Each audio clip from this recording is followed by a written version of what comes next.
I keep on going back to this whole industrial revolution element, and I have this conversation all of the time, and everybody says this time it's different. I said, dude, you weren't there. How do you know? There are multiple different views, right? You have extreme views that are there where people say 99% of jobs will disappear, with people saying that 0.9% of jobs. I think the schooling system needs to have a has to embrace digital technology as well as, I would say, self care, both in different ways. But I think the idea of self care is not taught because we come from a society where other people are setting boundaries.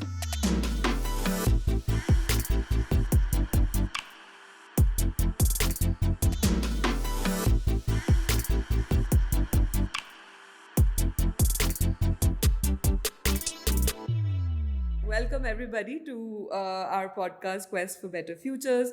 Today, I'm Neha from Quest Alliance, and today we have with us Arnab from Gati Foundation and Anita. Anita has been the founder of Samvada, and now she works as an independent consultant in the area of research. She's done a lot of work around gender and livelihoods with young people. Arnab is leading Gati Foundation, which is working on global migration trends for India. I would call it global mobility, skills mobility, for where hopefully India can play a leadership role in the future. Yeah. Great. Welcome to both of you and looking forward to the conversation today. We're going to be talking about future skills and thriving careers and what this means for young people in our country. So, to get us started, the first question that I have for both of you is that what skills did you learn when you were young that are still helping you navigate your life today? Anita, do you want to go first? All right. Uh, Actually, I'm not sure I specifically learned skills, but this whole thing about it takes a village to bring up a child. So I grew up in Bombay, a pretty large village. And you got to meet a lot of people, a lot of experiences that you picked up. And there's this, and I remember when I got my first job, and one of the guys who was recruiting saying, you can make out the Bombay boys because they're always street smart. They know how to figure out and make stuff happen. So I think a general adaptability, right? I think we always had people flowing through the house at all points in time. So you learned how to, Bangalore time are just muddy all the time, right? So yeah, I think that's probably a big skill, if you have to call that I picked up very early on in life. So, what skills that I'm still using today that I learned as a childhood, as growing up, Which is still helping you which today? are still helping me? I think I'm this great observer. I've always been this observing type, and I think that's something I've carried from childhood to adulthood, and it still helps me. Um, Figuring out how to collect information. I don't mean just data, but also stories, narratives, and having a critique and analysis of that is something that I've also carried through. Um, because my dad was in the Navy and we had to keep moving, I learned also how to keep making new friends and adjusting to new kinds of environments and schools and neighborhoods and teachers and everything else. And I think another set of skills that I use in my daily life are a lot of homely skills like managing house, multitasking, something that I learned young, which is still very useful. And I think one feels on top of it because one is not feeling bogged down, one takes it in its own stride, I think. So it's a combination of various ways of being. Also, I think like where we are today, there's a lot of conversation around skills and the kind of skills young people need. We've moved from life skills to 21st century skills, and now we're talking about future skills as well. Um, so just wanted to understand, just wanted to open this idea and concept of future skills as well. Uh, I mean, what we are also hearing from young people is that there is a lot of just distrust and walking away from institutional learning spaces as well. They don't feel like it has anything.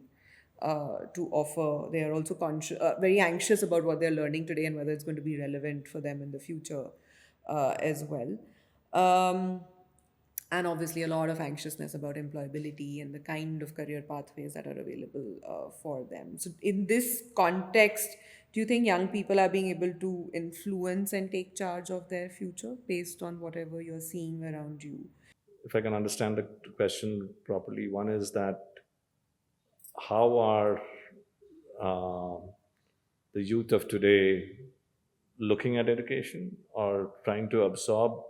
Yeah, how are they feeling? Do you think they feel like they are in charge of their lives and they are able to take decisions and So I think it's this. I think we are in this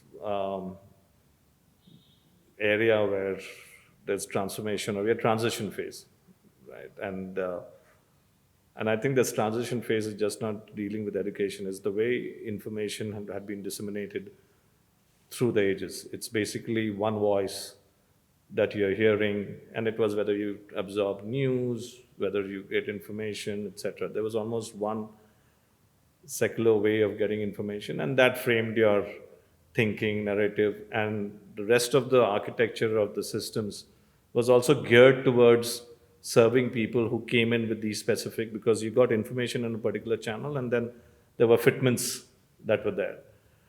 Now information is being absorbed in different ways, and information is also knowledge. So people are processing it differently, they're questioning stuff differently, and I think institutions are still adapting to it, right? So I think over the next, I don't know, years, decade, there's definitely going to be a transformation in the way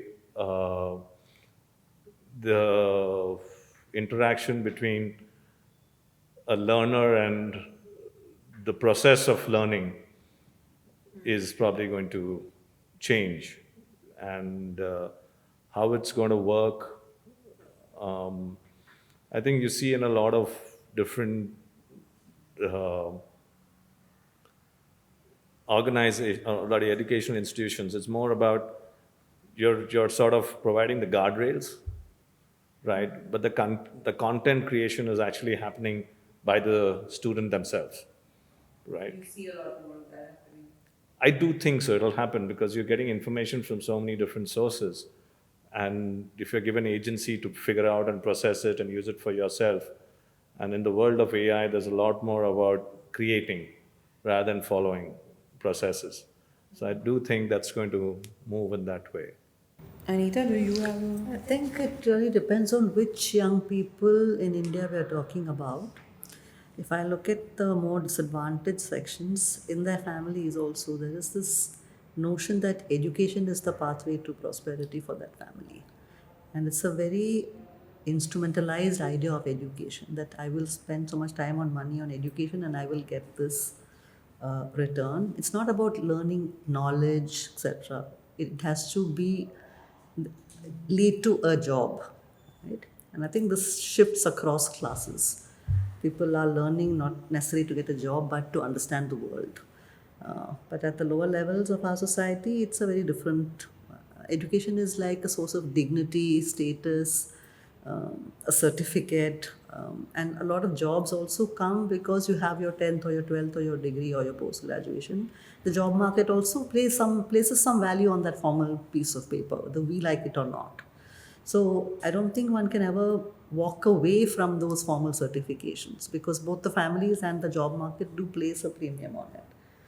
People are, on the other hand, realizing that that is not enough, that we need to learn things apart from what we learn in school or college, and that becomes the space where there's a lot of experimenting that is happening now. But I think for young people who come from more difficult backgrounds, even accessing education becomes a big challenge. So we need to look at the fact that education is seen as a kind of a goodie that one needs to have, and a lot of struggle people put into actually acquiring that education, and there's a lot of frustration about not having got it. Once you're in, you might critique it, etc., etc. But when you're out, all you want to do is somehow get your foot into that school or college or university. And the disillusionment in terms of whether what I'm learning here is useful in my work, is getting me the kind of work I want, have I studied what I wanted to study? All those are questions that are very fraught because people don't always have a choice in terms of what they study. So the gap between what you want to do and what you end up studying is also something that is a source of frustration. From the employer's point of view, there is a sense that these people have got certificates but are not able to do what we want them to do. So the employer is also frustrated. So I think there's a lot that we need to deal with from both the learner's point of view, the parents who aspire so much through education, and the employers who expect education to give them a ready-made employee. None of these things are actually happening. So there are a lot of gaps on all three. Yeah, and I think in your responses, you've touched upon a lot of themes which we are going to open up further as we move ahead as well. But what does all of this mean for young people? Like, if today then they have to be equipped with skills, mindsets, and what are those skills that young people must have today to be able to navigate this space, where on one hand, there is a lot of frustration because of the way the systems are functioning currently, but there could also be a lot of potential and possibilities, but we don't know how to navigate that. So, what could be some skills that young people need to, must have? And I don't know if they are different then as per the different class divide, caste divide as well. I prefer to use sometimes the word mindset more than a skill, because a skill is something that you learn by doing. Like, we talk about communication as a skill, but the same person who cannot communicate in one context is very confident in another context. It's really about how you feel comfortable. Do you know the language, you know the context, and you therefore will speak well and you'll be very quiet in another space. So is it about a skill or is it about something much deeper, right? It's the way you value yourself in that environment and how brave you feel. So a lot of what we call skills today are, to me, much deeper psychosocial processes of being able to make decisions, of being able to manage time. How can you tell a girl to manage time and she's not in control of her time? She's being told to do housework, this work, that work. So what are we talking about? So I think somewhere there is a sort of a lot of expectation of something called skill, and a lot of skills that people have, traditional skills, are also not valued anymore. So to me, I'm sort of uncomfortable sometimes when we place a lot of emphasis on skills for these two reasons. There's also the issue of the skill of, say, being able to do what we call people management, right? If I've never had the authority to command people, if I've belonged to a particular community or a particular gender, then I'm never going to be in that position where people are going to listen to me. So, how much is this really about skill? How much of it is really about where I come from and what I bring to the table? So I think we need to unpack the idea of what is a skill in the first place. But to go back to your other question, this thing of I need to have knowledge and skills to work. And I need to understand my domain of work. I need to have the skills to actually practice something. Somehow, knowledge seems to be going out of the window, and it seems to be that skills is the magic mantra. You don't need to know anything, you just need to be skilled, and it's like you're trained, like I've trained my dog, like you do what I tell you to do, you don't have to think. And somehow this overemphasis on doing and skilling rather than of thinking on or learning and acquiring perspectives and worldviews. So I come from that kind of a space where we need to have a balance of understanding how knowledge and skills go together. Yeah, so I think we got to think about skills in two: skills to navigate life, and skills for for employment, right? And I think there is a difference, right? And I think skills to navigate life is there's just the speed of change, right? That's happening in the world today, right? And there's no infinite access to it to understand the change. The ability to just absorb it and see how do you apply it into your own context, right? and sort of create agency around that, I think is uh, is a skill to acquire, and it's also something that the ecosystem needs to focus on, right? So I think that's what you need to figure out to navigate life. The other piece is skills for employment, right? That you typically think of as skilling and it's employment. Um, I actually think skilling in the traditional sense is actually going to become more and more important uh, because we've moved from a shifting from an industrial sort of age to the age of AI, where I think a lot of the stuff which is driven, which has been process driven, it's going to be taken away by AI, more efficiently done.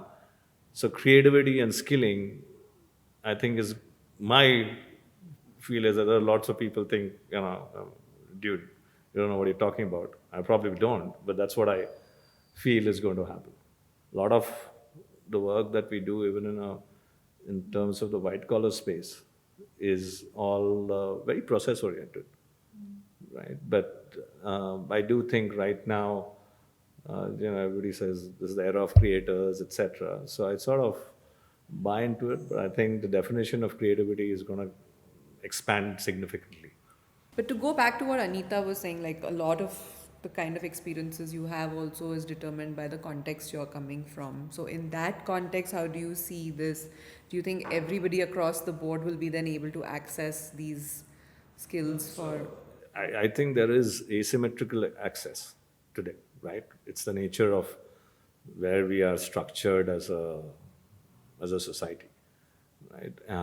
So how do you try and get more um, democratized access is a problem to be solved, right? However, if we solve the problem of access and democratic, I think the what I mentioned before will hold true. But how much time will it take to solve the democratic access, etc.? I don't know. Right? Will it ever be solved? I don't know. Right? So, and therefore, do we need to have more existing structures still in place? Probably.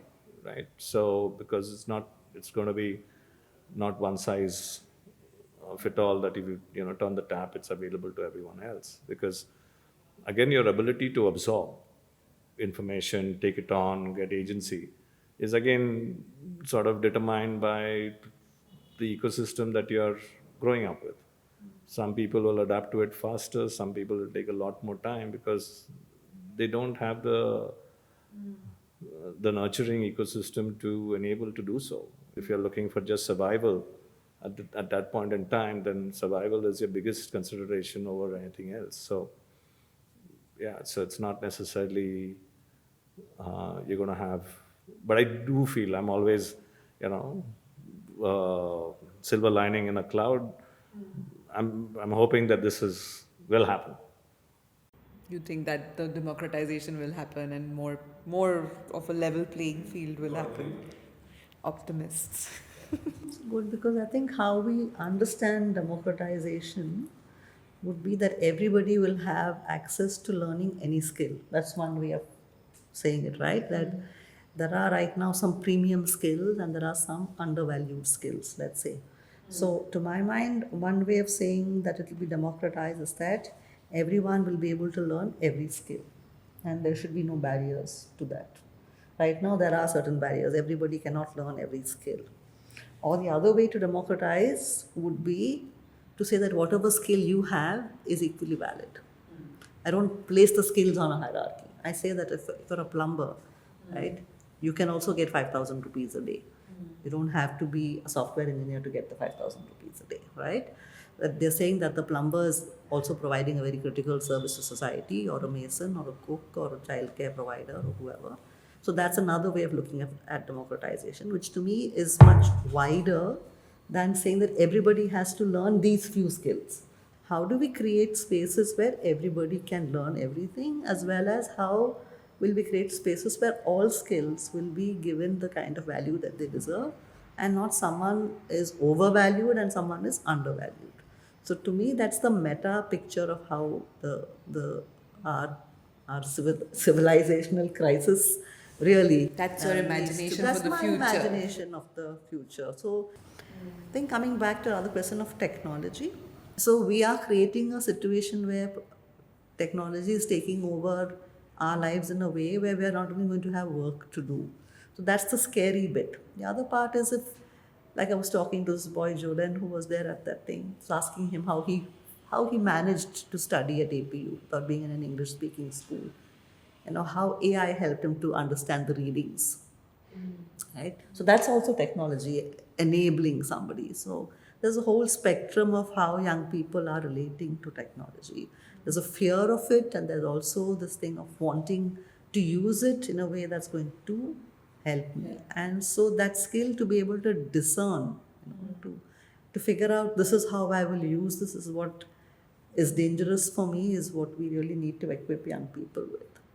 Which brings me actually to my next question, because we've spoken so much about technology. I feel like in the civil society space, there's still this divide between tech and non tech in some ways, that, like you need to work on, like social emotional learning is something which is becoming very, very important again in today's context, as we're looking at a mental health well-being crisis also sort of approaching.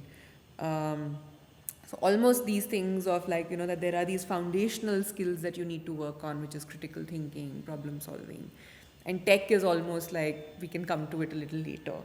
Do you think that tech, in the sense, like, if AI is happening, digital literacy is happening, information literacy, those which also have elements of critical thinking as well embedded in it, in some ways, right? Like, how do you make sense of all this information that you're navigating on the internet now? Or how do you use technology for creation rather than passive consumption only? How do you understand tech critically as well? That there could be bias that is getting reinforced when you're looking at AI as well, and the information which is being thrown out at you. So, do you think that this divide is an artificial divide, or is it time to maybe pose the question also differently, that it's not tech, non-tech anymore? Like, do you have a point of view on that when it comes to the idea of skilling as To me, technology is such a broad word that, and it's constantly changing. How are we then saying that someone is creating new and new technologies and making our lives in some ways easier or more complex? But we need to engage with technology with a critical eye. I think that's what I would say as the skill that we need to have, and say which technologies do we want to embrace and which technologies would we be sort of wary of. Then there's the commercial aspect of the whole tech in terms of who controls tech, because once it's high tech, then it's capital intensive and it's very few people have access to high tech, right? So there's a question of access then that comes in. Apart from the aura of it's super cool, it's super intelligent, and all that. And if you're using a computer, then you're very intelligent. And if you're not using a computer, you're not intelligent. It's like, sorry, it's the other way around actually. So how do we understand these things? Yeah. No, I think that's a very useful perspective to bring about technology, at least in today's conversation as well, where it gets very restricted as well. But Arnab, do you have a take on this? I sort of agree with Anita. The only thing that I think about is that critical thinking, numerical literacy, all of these elements are core, right? And they're core because you start looking at it very early on in life, right? And maybe digital literacy is all about how you use technology and digital tools in whatever you do. It's not so much about using a computer or sitting behind a desk, right? Like today morning, I opened a newspaper and there was a picture of farmers using drones, of women farmers using drones in Karnataka to manage crop yields, etc. That is use of technology for essentially what traditionally has been a very physical nature of work. So I think there is a need to think about digital literacy from a very, very early um, age, right? So you get comfortable with it and you think about application of it in different ways, and not just from a what has traditionally been what you call as a desk processing job, right? But I think the underlying thing is to be able to have that critical eye and that analysis of what am I doing with my time, my knowledge, how I'm engaging with technology. And to me, that is the thing that we need. And we don't need it only in terms of our jobs, but if you say even in terms of whom we vote for, we need to have our critical thinking faculties on as we can see what's happening in the world. Which also actually technology is helping a lot with. So, which actually brings me to my next, and I'm jumping some questions. That if we have to sort of empower young people with having this critical eye, also maybe just broaden this understanding of technology, then how do we do that? How do we help young people develop this critical eye? How do we help young people safeguard themselves against whatever is happening with digital technology today? Because there is a lot that is happening that we're seeing. And even what you were saying, that the whole idea that now you can also create using technology, young people are also getting into that as well.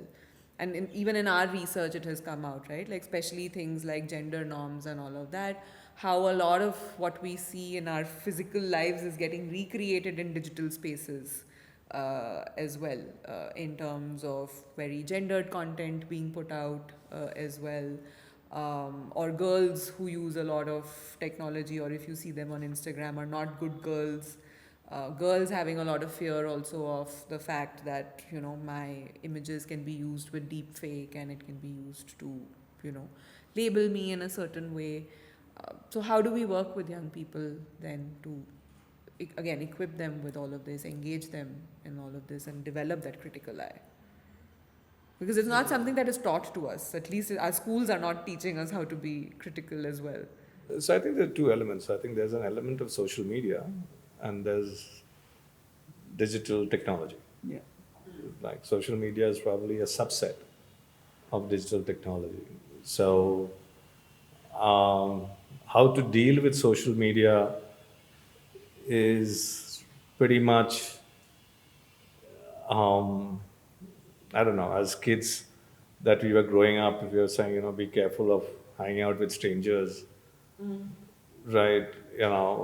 It's, I think the same kind of sensitivity and safety sensitivity has to be built around social media. The challenge that you have today is that, again, your sources of influence were in a pre-digital, pre-social media era was very sort of secular, narrow, right? Now, a lot of peer pressure, your engagement is different. So, how do you deal with multiple influences coming in is something that one needs to think through, right? I'm sure there's work, research being done. I'm not necessarily familiar with it. That's just what I'm just sort of logically thinking through right now. But the aspect of enabling digital technology, I think that's got to be as much as what we thought was reading and writing. How do you use technology as a part of your daily life, right? I mean, we can't run away from it. So it doesn't necessarily have to be phones. That's what I'm saying. When we think about technology, we think phones, we think iPad, we think computer, we think entertainment, right? I'm not saying that. I'm saying that understand there's use of technology in different ways. It could be toys, it could be different. You can use, I don't know, Lego and make that more technology enabled so you can do funkier stuff because you got technology and it enables you to create more earlier on, which was more difficult. It could be as much as that. So, Anita? I think the schooling system needs to have has to embrace digital technology as well as, I would say, self-care, both in different ways. But I think the idea of self-care is not taught. Because we come from a society where other people are setting boundaries for you. Mommy and daddy are setting out rules as to who you'll talk to, where you will go. And you don't really learn self care, the vigilance that you need to manage boundaries, to be wary, to have caution, protect yourself, etc. Not just physically, online as well. I think that element of preparing young people, that's what education is supposed to do, prepare you for the world. And preparing you for the world is not just teaching you history, civics, geography, but also telling you how to be in this world. And therefore, this idea of taking care of yourself, which is totally absent from our curriculum, now is coming in under SEL, etc. But from what I'm hearing about SEL, it's going some pranayama way. I don't know. I think, on the other hand, if digital technologies are part of today's life, how much are they part and parcel of our education? And not just digital technology. I mean, a lot of kids would take apart their toy train and put it back together, and that was their experiments. So, how much do we have space for someone to actually be comfortable with technology? I was always the one who was scared of the screwdriver, and I was not the very tech friendly person. I used to get afraid, and probably gender or whatever. It took me a long time to pick up a screwdriver and feel comfortable with it. So I think those kind of walls need to be broken, and everyone needs to be comfortable with all kinds of technology. Like, why should I be scared of my toaster, or why should my son be scared of the mixie? We don't need to be scared of any machine, but to see machines as something that we use and they serve us and they don't dominate us. So how does one have a healthy relationship with technology is something that through education is something we need to inculcate. Two things. I think two things have opened up. One is this tendency towards self-learning, which we are seeing more and more among young people, even among adults as well. But I'll come to that later. One thing I think, and I've been hearing this word a lot in the past few weeks, is this discernment, and how that is becoming very important in today's context. And for me, it somehow also links back to this idea of thinking critically and being able to ask questions. But if you were to go back to your times, how did you learn discernment? I think it came across from multiple different ways, and I think the biggest way people learn is stories. Right? So you heard stories from various people, whether you learned it from reading Amar Chitra Kathas or Indrajil comics or other books or talking to people. I think that's what framed discernment for you. Stories. So I think for me, I think stories play a big way in people absorb information, stays, parables, whatever you may call it, that sticks with you. So for me, that's the big one. So the more stories that you get out, and I feel at times most of the stories seem to be grim and dark, right? Which often can, at least for me, like who always looking for the silver lining in the cloud and saying, I don't want to hear that story. I mean, it's just, it's not going to be fun. I don't want to be depressed at the end of it all. But it can be communicated in ways which are nice, right? And Bengali, so I'm not that deep into culture, but so you see Satyajit Ray movies, and you potentially see sort of Mrinal and Ritik Ghatak movies. They might deal with the same thing. Satyajit Ray come out with say, okay, there is positive life. With the other two directors, often you came back and said, man, there ain't going to be no life after this. So, so I prefer the former than the latter, if I have to put it that way. But stories for me is a big way that you learn, and stories come in different formats. I like that, because I think the stories were always told to indirectly tell you what's right and wrong. It was always the moral of the story, right? So discerning is always about, one is distilling, right? So what is actually happening here? Or figuring out what should I do, so what is the right thing to do, making a judgment. But I think, to me, for me, the act of growing up is when you actually develop your own moral frames. And yes, the stories help, yes, life situations then they take over, and you develop your own ethical framework or your idea of analysis, and you make your own judgment, and to be able to stand by that. Even if your sister, your mother is saying that no, I think that discernment in terms of which date to go on, which job to take, which course to study, who to allow on your Facebook or Instagram, and people are making decisions all the time. So what are the frames with which one makes those decisions? I think That kind of framing is something which is a very basic skill that we all need to have. Um, and it's not something that can be taught in the classroom. I think it's really taught in the everyday, but it can also be not taught in the everyday. Like I can go on making decisions for you so that you never have to take a decision. Like mommy, daddy know what's best for me. And that's killing your ability to make a decision and killing your autonomy. And unfortunately, in India, we do not have much space for people to make their own decisions. In fact, sometimes I feel does the individual really exist in India? You're always somebody's daughter, somebody's son, somebody's daughter-in-law, supposed to do so many things that you can't think about what am I really here to do. So it's quite a deep thing to be able to feel free to make a decision based on my own discerning abilities which have been developed over time. And just to realize that I have those. Yeah, and I have the right to make a decision. Yeah, yeah. Great. I think that was a good.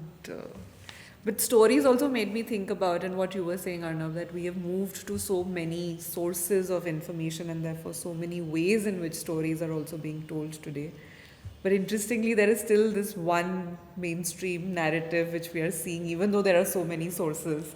Coming back to the self-learning piece and tendencies, and I think we touched upon it briefly earlier as well when we were saying that certification still holds a certain value, but what you're learning in the formal spaces doesn't as much, and how young people are moving online to learn more relevant skills for themselves. Does this sort of make you think about how the nature of learning itself will change in the future? Like, how do you think the online space, do you think it'll have more of a space in learning processes moving forward?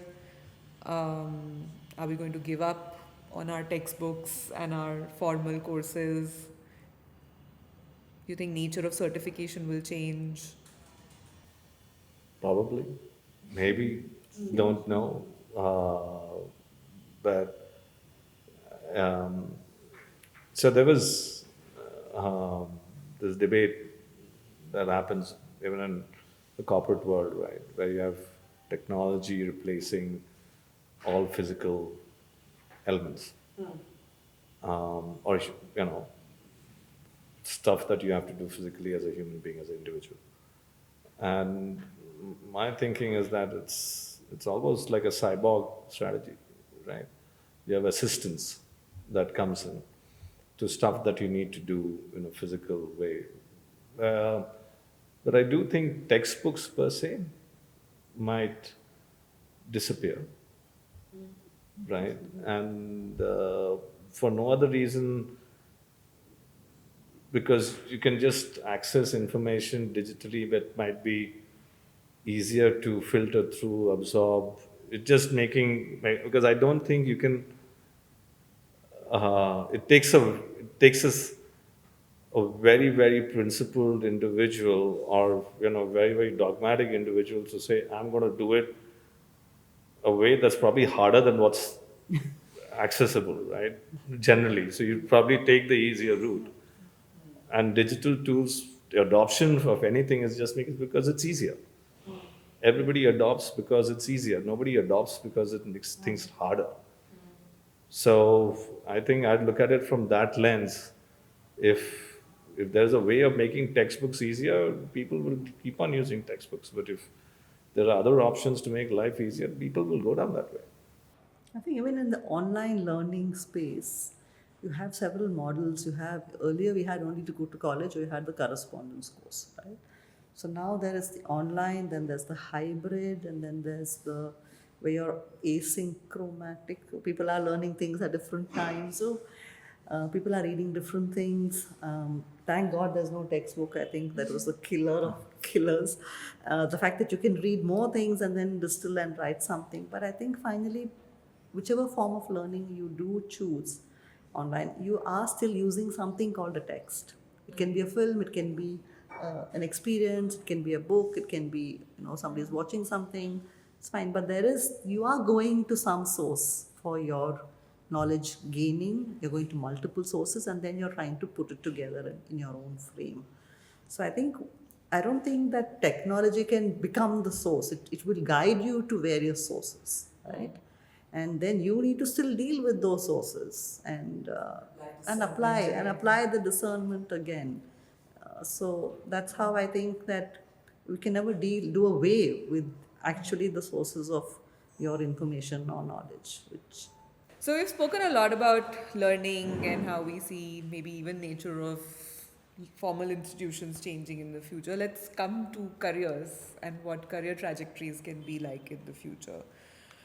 What you mentioned in the beginning, India has also been sort of, positioned as this country with the young workforce, human capital.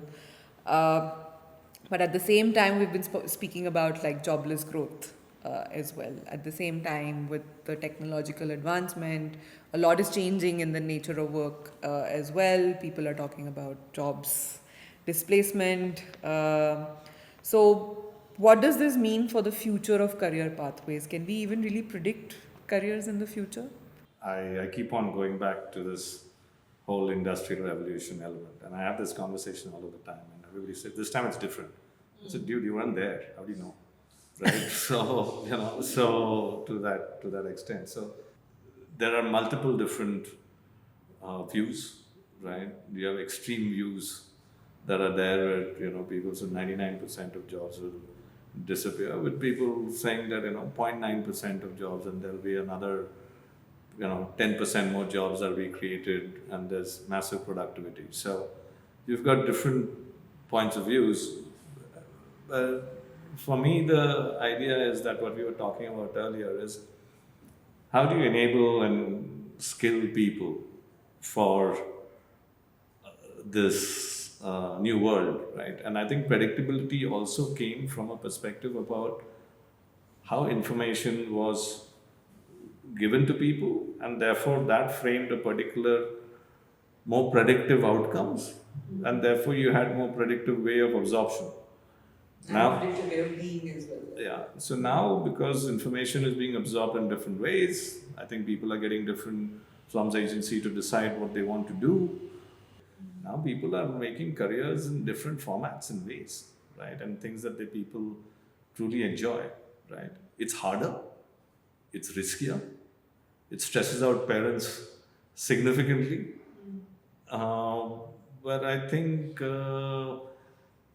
if we get those similar principles right of getting the tools to the youth in the right time and manner, I do think they will figure out employability, right? And therefore I want to take away from jobs that employability, whether it's entrepreneurial nature in different formats and ways. I sincerely, and I do believe that.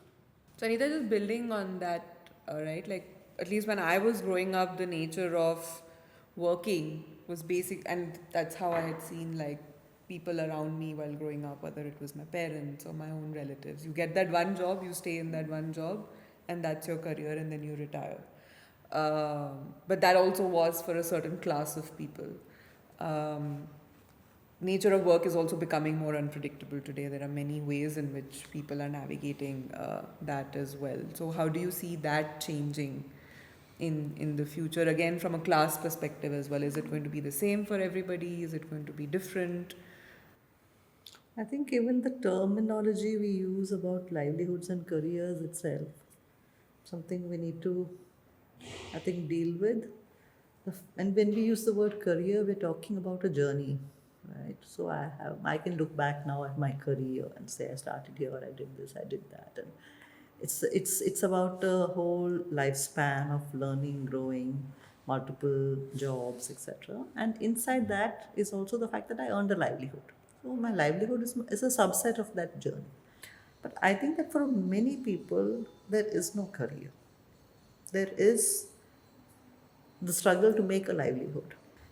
Because to me, career still means where you said, I have the options of doing something that I believe in. It's something creative, it's expression, it's growth, it's all that.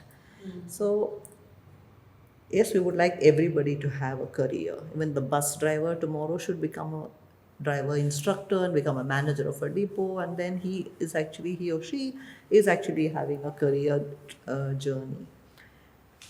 But the fact is, everybody's not going to become the depot manager. You probably need 100 drivers and one depot manager. So everyone's not going to make it there. But for those who are struggling for survival, to even know that there is an option, these kind of careers exist, that I can do jewelry design, I can do this. They don't even know these things. Like you saw when we went, police, doctor, nurse, teacher. I mean, the imagination itself is not there. So there's a lot that we need to do to actually open out the horizons of saying that even if I'm doing farming, can I do it differently? If I'm doing animal husbandry, can I do it differently? Can it be something that I see as an agri business, not just farming? I'm not a peasant. I'm a farmer businessman, like an entrepreneurial idea. So so this idea that we need to give everyone a sense that I need to have a long journey, and work is option. So to me, the work is that point through which I give something to society and society gives me back something. That's work, right? It's my interface with the world, and that interface should be able to give me what I want and help me to give something useful to society. But I should be also able to grow and not be stuck. I think the definition of, I think livelihood is more important than careers. Yes. Careers are, again, an industrial age, hierarchy, management, process, growth, element, right? So you may not have a career, but you may have a great life, right? Because that's what you want to do. You don't want to pursue a career in a particular growth. There's, and I think the ability to reward risk enables a lot more options. I think careers is what we grew up with and what our parents grew up with. I'm not sure it's going to necessarily be something the youth of the future are going to pay as much of a premium as much as having a good life. I feel somehow that now there's a very, very extractive attitude towards how we treat labor. We don't want to spend money on wages in most industries. And we have some very feudal industries in India. May not be the IT world, may not be the places, but even the media, if you train somebody for a 2-year journalism course, they're getting 12,000 rupees. I mean, it's ridiculous that you can want to even pay so little to people. There is an attitude of somehow paying as little as possible. Yeah. And that's something we need to check ourselves on, because that doesn't mean that people are going to have even a livelihood. Forget about career, Yeah, which actually brings me to the work that you do around global mobility. I'm sure there's a lot of risk-taking young people have to do if they have to kind of move towards that pathway. So if you want to talk a little bit about that and what that's going to look like in the future and what it means for India. This is an opportunity, right? This is not you're doing it because there's no other option. This is an opportunity which should be actively put out there saying, look, here is a way that you can, see the world, get different experiences, come back, contribute back to the country. That's the way one needs to look at global scale. We are poised to do so. And you're contributing probably to the greater good. And we're sitting in a position that India can, have leadership. So how will young people reach those jobs? Because you're talking about there's a global demand for certain kinds of jobs. And there are lots of young people in India, half of whom have not finished school, half who finished school, who don't know what to do with their lives. So now you're saying that there is this great opportunity outside, offshore, right? So my question would be, how does one bring these people to this? But I think even if I don't go, if I can do a remote job, or if I have to go, then how do I get the visa? And I can tell you, some of our students who they don't even know the names of these countries, right? So there's a lot about, they don't know what the jobs are like, they have no idea. So it's a huge amount of work that's happening. So if we reference today as the future, then we haven't moved. Yes. Right? So my point is that you've got to figure out ways of saying, here is the opportunity. How do you go ahead and provide that information in a structured way? How do you go ahead and put them access and get them access around this element? So this is the work that we are doing at, or would like to do through Gati, is that you got to catalyze 100 different elements to make this element, to make this work. This is just not about showcasing the opportunity, but you've got to be enabling. Maybe you want to talk about what the opportunity is for the audience a little bit. Aita, like you were talking about nurses going overseas from Kerala, that has been happening for decades, right? So today you need transportation drivers in particular parts of Europe. You need people to go ahead and look at plumbing and electrical stuff, right? You need infrastructure build. You need front-end Salesforce elements that are there. You need and this is not that you need it overseas, you need it in India. So you're skilling from India and you're skilling for the world, right, at the same time. There is an industry that's already there. You got to organize it.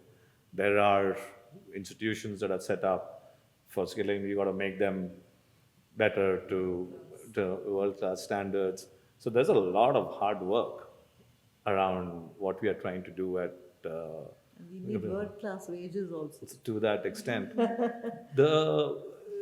and that comes from productivity, right? So you improve productivity, you come back, you improve quality, you get paid for it, right? And you start getting negotiating leverage over a period of time. But does it happen in 1 year? No chance. Does it happen in 5 years? No chance. Can it happen in 25 years? Absolutely. And actually, there was an instance in Gujarat about this organization which is working with young Muslim women, and they trained them to be drivers for heavy vehicles. Yeah, and to some European countries as well. And now in their community, they have a lot more girls and a lot more parents who are becoming open to. So it's also generational, like you're saying. Like I was telling you about the nurses, it happened over 3 generations. Yeah. So I think what's happened. So the point is that we are already there. We are already playing a role. Right, we have the biggest diaspora globally, and it is work related, and everybody talks about white collar, IT, etc. We've got 18 million people working overseas. Let's be generous and say there's 1 million of the white collar. The rest of the 17 million are not necessarily white collar. They've migrated in different branches, they become entrepreneurs, they have come back, they've contributed back. It means there are multiple stories around the same, right? The critical thing is these stories are not known, right? So one of the things that Gati is to get these stories known, because there is already proof about how we are playing a role in multiple different environments. If you think about ourselves, right? Mobility within the country is hard, right? And mobility overseas is even harder, right? So you've got to create enabling systems. Just like what they were talking about in AKRSP and all that.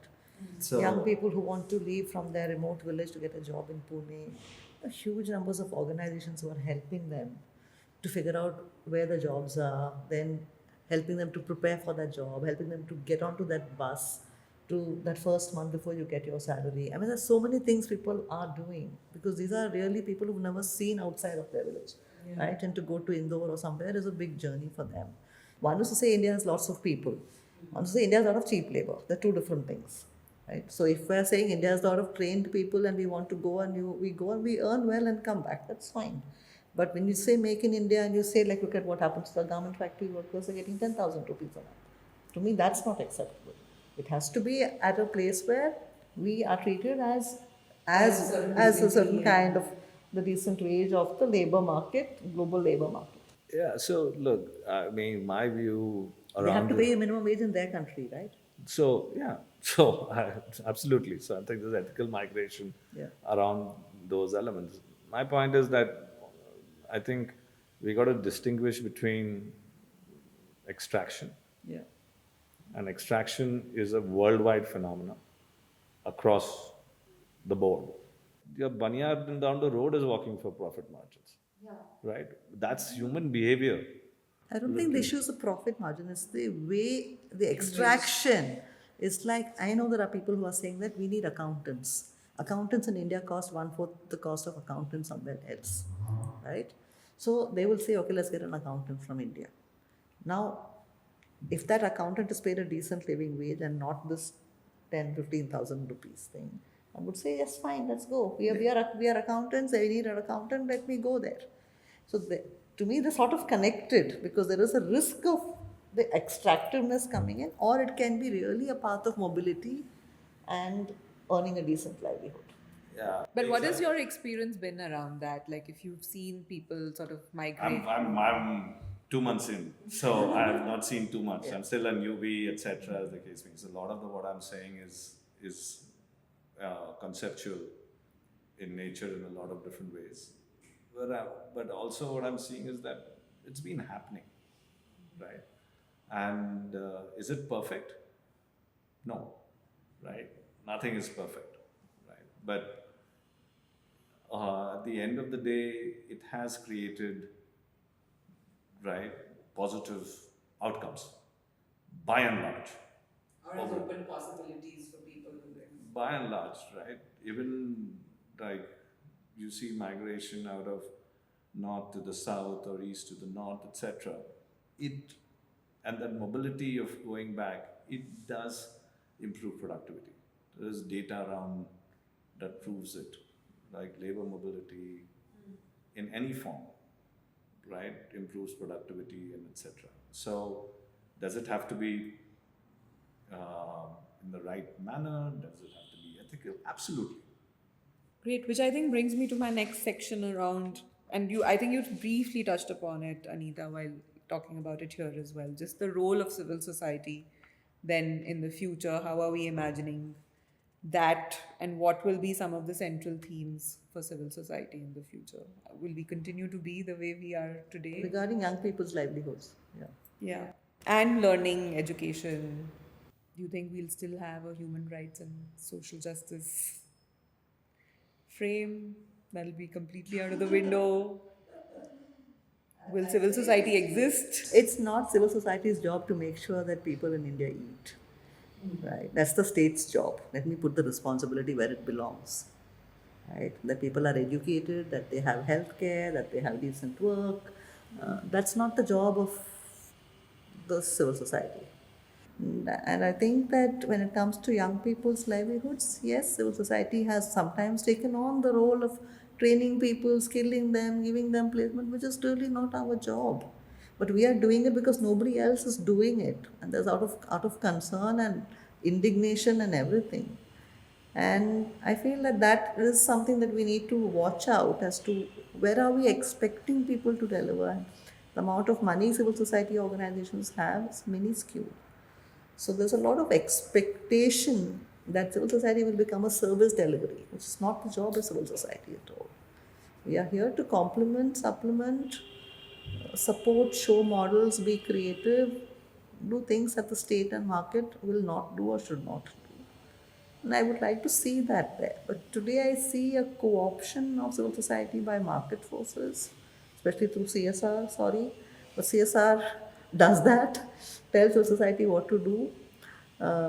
They think that they know what needs to be done in society. So it's a very fraught moment for civil society today.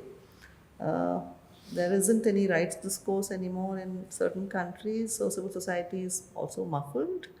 So when we talk about youth, we can talk about young people's education and needs, but if we talk about young people's rights or labor rights, and civil society is again muffled. So we need to play a very, very careful game to keep ourselves alive this time and play our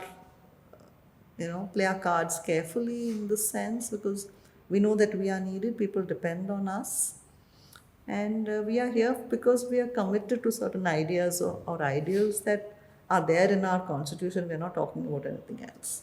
And I think our job is to keep playing this watchdog role, supplementing, complementing, so that we go towards that space. It's a long haul, but we are there. I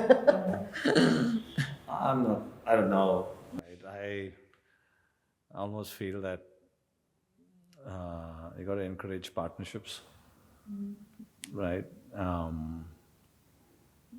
It's a ecosystem which all three, incorporate. And I think based on how environments change, roles change. Someone takes more, someone takes less. Don't necessarily say this unit needs to do this or this unit needs to do that. Or for me, let's get the right outcomes out there. How does it matter who's doing what?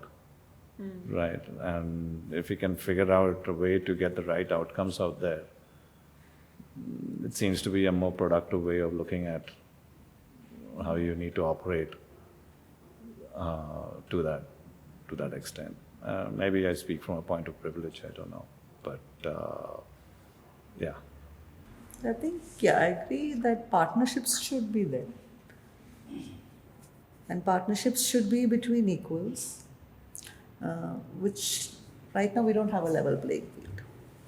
And I think we are definitely, I mean, I'm not a spokesperson for civil society in any way, but I think civil society includes NGOs, education, trade unions, human rights organizations, academics, creative people, all kinds of people who are there. And we're not here to sit here and just find fault with others, but it's definitely a space for dialogue. With some autonomy for each space, with spaces for collaboration. Of course, there have been multiple collaborations with civil society and state, civil society and market, etc.